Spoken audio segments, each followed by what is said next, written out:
Hi everyone, welcome back. We've got a brand new story to share with you. So let's begin.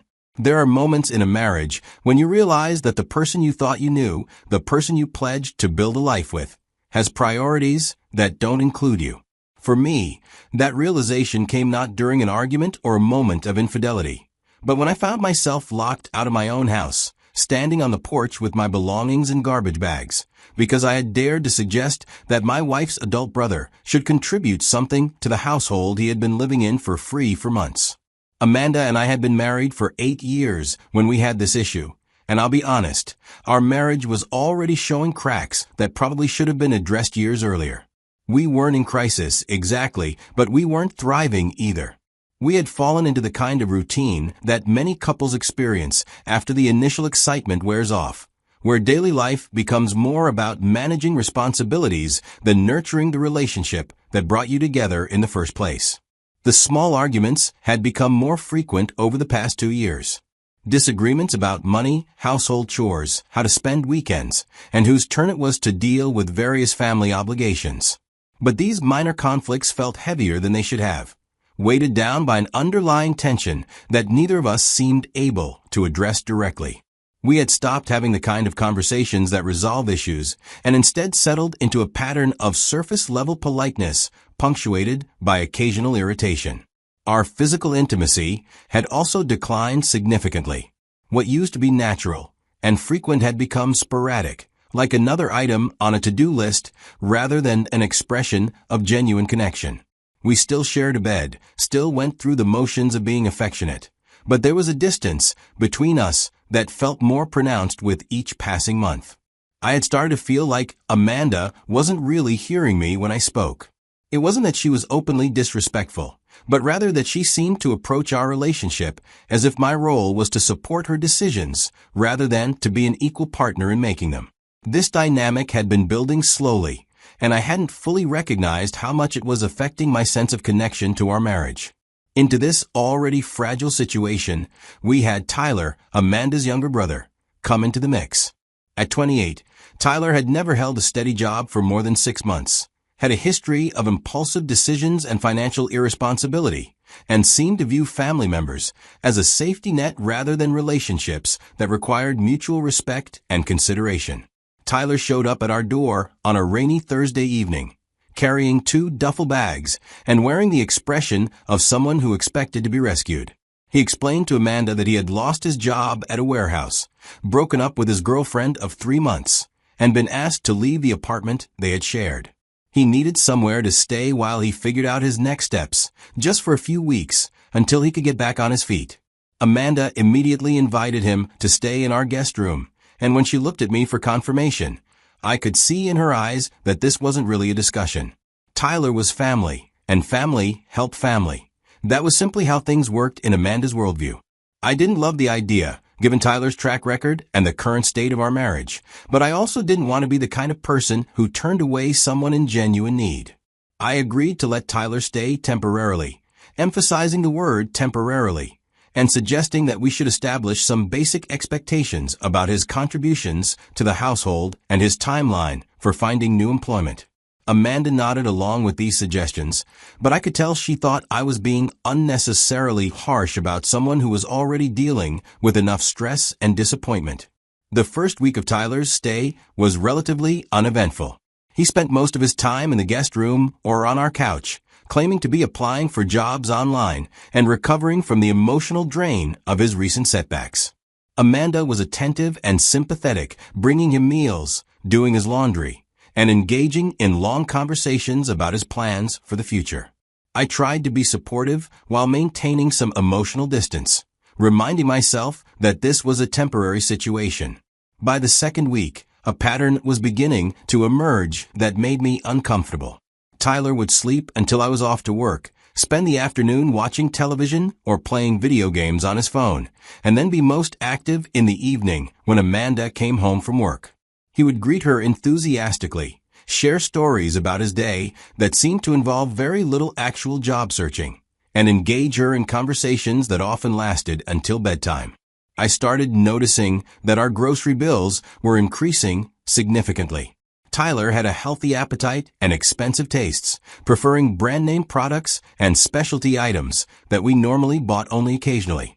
He also consumed large quantities of food, often finishing leftovers that Amanda and I had planned to eat later, or snacking on ingredients I had bought for specific meals.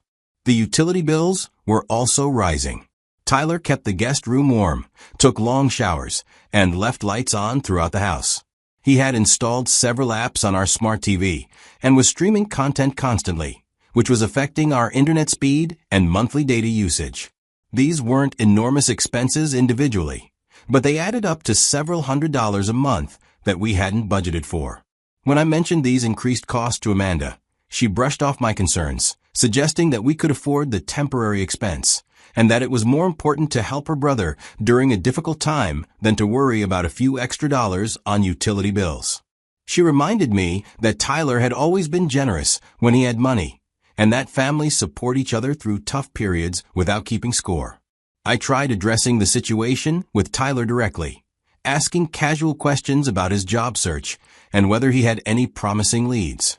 His responses were always vague. He was waiting to hear back from several applications, or networking with people in his field, or taking some time to figure out the right direction for his career.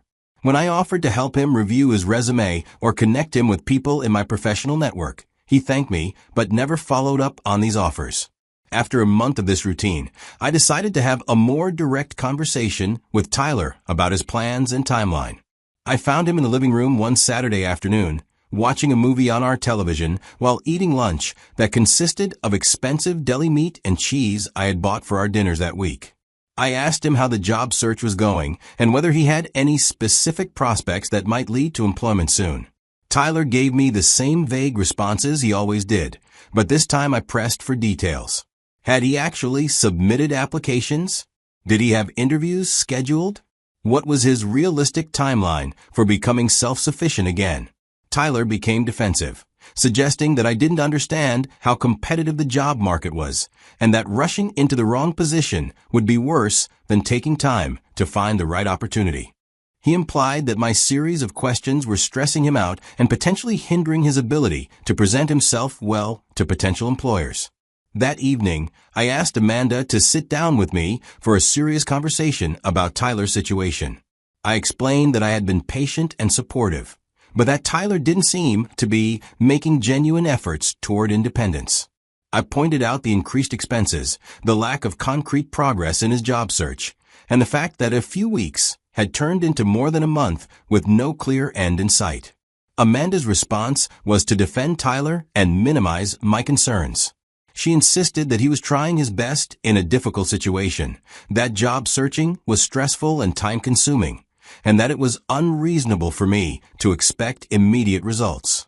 She suggested that I was being selfish and unsympathetic, prioritizing money over family loyalty. This conversation revealed a fundamental disagreement about boundaries and expectations that I hadn't fully understood before Tyler's arrival. Amanda seemed to believe that family members should be supported indefinitely without conditions or accountability, while I believed that help should come with reasonable expectations about effort and progress toward independence. As Tyler's stay extended into the third month, I began feeling like a stranger in my own home. I would come back from work to find Tyler and Amanda laughing together in the kitchen, sharing conversations that would pause awkwardly when I joined them. Tyler had positioned himself as Amanda's confidant and entertainment, filling a role in her daily life. Amanda's attention and emotional energy were increasingly focused on Tyler's needs and moods. She would come home from work and immediately check on how his day had gone, whether he was feeling optimistic about his prospects, and what she could do to support his efforts. Our own conversations became shorter and more superficial, often interrupted by Tyler's needs or relegated to brief exchanges about practical matters.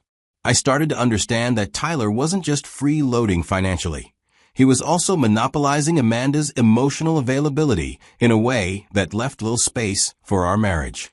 She was more animated and engaged when interacting with him than she had been with me in months, and I realized that his presence was highlighting just how distant and disconnected our relationship had become. After the third month of this arrangement, I made a decision to start pulling back from supporting Tyler's lifestyle. I stopped buying the expensive groceries he preferred, began turning off lights and adjusting the thermostat when he left them running, and declined to cover costs that were directly related to his presence in our home.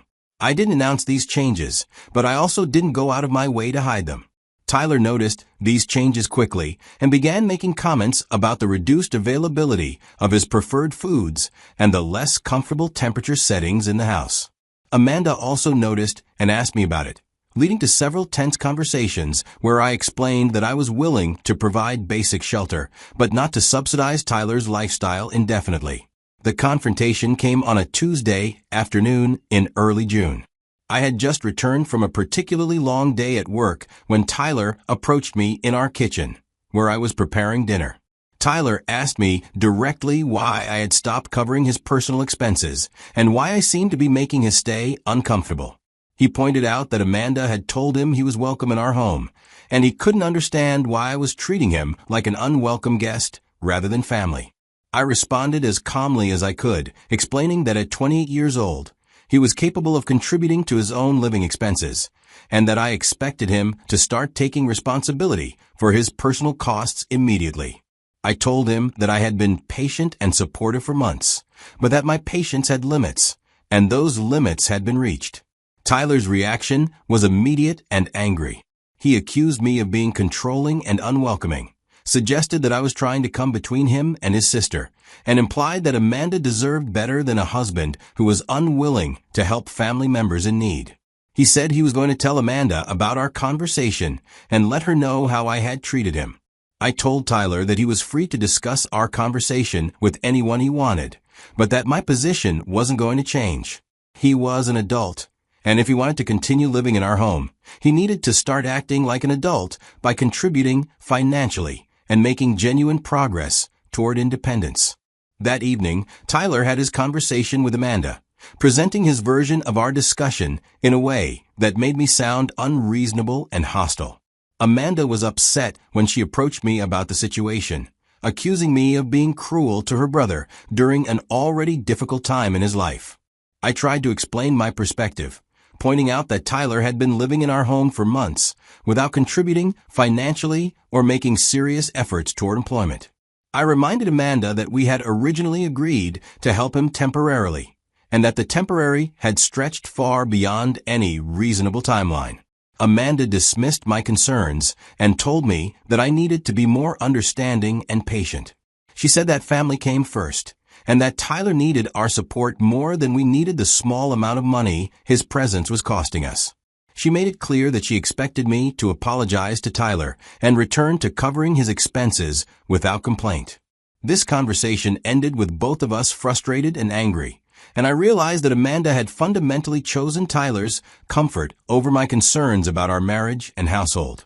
She was more worried about his feelings than mine, more interested in his needs than in the health of our relationship. The next day, I came home from work to find myself locked out of my own house. My clothes and personal belongings had been packed into garbage bags and left on the front porch, along with a note from Amanda explaining that I didn't apologize to her brother for being mean. So I needed to think about how I was treating her brother and what kind of husband I wanted to be. I knocked on the door and could see Amanda inside through the front window. When she came to the door, I asked her to let me in so we could discuss the situation like adults. She refused, telling me that she wanted me to understand what it felt like to be unwelcome in a place where you should feel safe and supported. The irony of her statement was overwhelming. She was making me feel unwelcome in my own home to teach me a lesson about making Tyler feel unwelcome, apparently not recognizing that I had been feeling unwelcome in my own marriage for months due to her brother's presence and her prioritization of his needs. I called the police, hoping they could help me gain access to my own home, but the responding officers explained that this was a civil matter rather than a criminal one. Since nothing had been stolen and I hadn't been physically threatened, they couldn't force Amanda to let me back into the house. They suggested I contact a lawyer. I spent that night in a hotel room, using the time to think clearly about my situation for the first time in months. Amanda had literally chosen her brother over me, going so far as to lock me out of my own home rather than ask Tyler to contribute financially or make genuine efforts toward independence. She had prioritized his comfort over our marriage, his feelings over mine, his needs over our relationship. The next morning, I called an attorney I had worked with on some business matters to discuss my options for regaining access to my home. He explained that we could probably get a court order requiring Amanda to let me back into the house. As the attorney was explaining the legal process for addressing my immediate housing situation, I realized that I didn't want to fight for access to a home where I wasn't wanted, or to continue a marriage where I wasn't prioritized. I asked him to refer me to a divorce attorney instead of pursuing the court order. He connected me with another family law attorney who specialized in divorce proceedings. When I met with the divorce attorney that afternoon and explained the situation, she was amazed that Amanda had locked me out of our marital home over a disagreement about her brother's freeloading. She confirmed that Amanda's actions were legally problematic and would work in my favor during divorce proceedings. I authorized her to prepare divorce papers immediately. I had spent months trying to address Tyler's presence through reasonable discussions and compromise, and Amanda had responded by choosing him over me in the most dramatic and hurtful way possible. I was done trying to save a marriage where I clearly wasn't a priority. Amanda was probably expecting me to come back and beg for forgiveness, to promise to be more welcoming to Tyler and more supportive of her family loyalty. Instead, she was served with divorce papers 4 days after locking me out of the house. According to the divorce attorney, Amanda's reaction was complete shock. She had never imagined that her actions would lead to the end of our marriage. The divorce process was relatively straightforward once it became clear that I was serious about ending the marriage. Amanda initially tried to fight the proceedings, suggesting that we could work through our problems with counseling and compromise. But I had already moved past the point where I believed our fundamental incompatibilities could be resolved through discussion. During the months that the divorce was being processed, something interesting happened that validated every concern I had raised about Tyler. Amanda finally began to see her brother's behavior clearly, without the filter of family loyalty that had blinded her to his manipulation and selfishness. Tyler had taken money from Amanda without asking. When she discovered the missing money and confronted him, Tyler claimed he had intended to pay it back before she noticed, and that he had needed it for job interview expenses and professional clothing. But Amanda's investigation into Tyler's supposed job search revealed that he had been lying about his efforts for months. He hadn't submitted applications to any of the companies he claimed to be considering, hadn't attended any interviews, and had actually been spending his days playing online games and socializing with friends who were also unemployed. The final straw came when Tyler was arrested for shoplifting at a department store.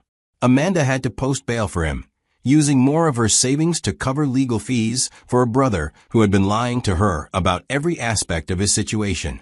By the time our divorce was finalized, Amanda had asked Tyler to leave her house and had begun to understand that I had been trying to protect our marriage and our finances from someone who viewed family relationships as opportunities for exploitation rather than sources of mutual support. A few weeks after our divorce became official, Amanda sent me a text message apologizing for how she had handled Tyler's situation and acknowledging that I had been right about his lack of genuine effort and his manipulation of her family loyalty. She admitted that our marriage had problems that went beyond Tyler's presence, but that she had been blinded by a misguided sense of family obligation that prevented her from seeing his behavior clearly. Amanda also expressed hope that we could maintain some kind of friendship or positive relationship post-divorce, suggesting that we had shared too much history to become complete strangers. She seemed to believe that her acknowledgement of her mistakes and Tyler's true character would somehow repair the damage that had been done to our relationship. My response was polite but firm. I thanked her for the apology and told her I was glad she had finally seen Tyler's behavior for what it was, but I explained that I had no interest in maintaining any kind of ongoing relationship with her. The experience of being locked out of my own home for defending reasonable boundaries had revealed fundamental differences in our values and priorities that couldn't be overcome by apologies or hindsight. I told Amanda that I wished her well and hoped she would learn from the experience with Tyler, but that I wanted to move forward with my life without any connection to the marriage that had caused both of us so much frustration and pain. Sometimes the end of a relationship is so definitive that there's no value in trying to salvage friendship from the wreckage. Looking back on the entire situation, I realized that Tyler's presence in our home had revealed problems in our marriage that had been developing long before he arrived.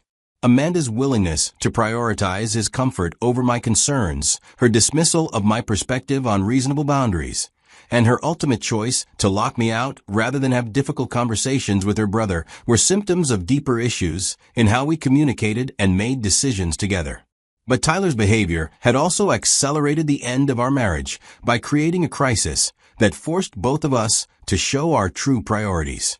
Amanda chose family loyalty over marital partnership, while I chose self-respect over preserving a relationship where I wasn't valued or heard.